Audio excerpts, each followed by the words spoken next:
We are now going to go through a GB entry summary declaration.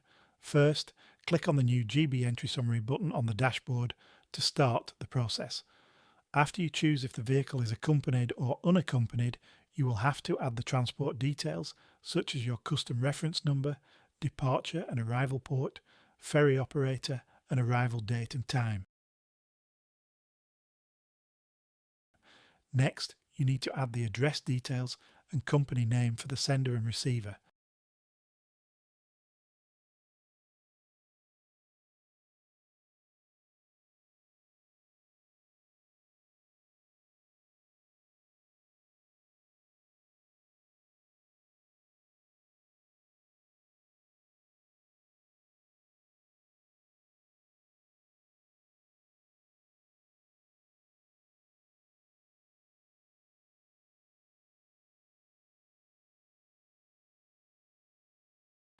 For accompanied vehicles, the carrier details also needs to be added to the declaration.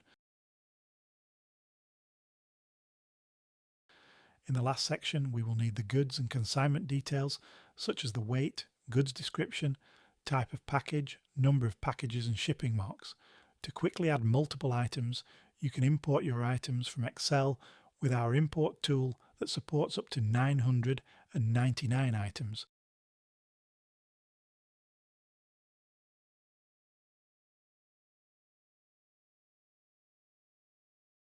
Once the declaration is submitted, you should be able to see the completed declaration within 5 minutes.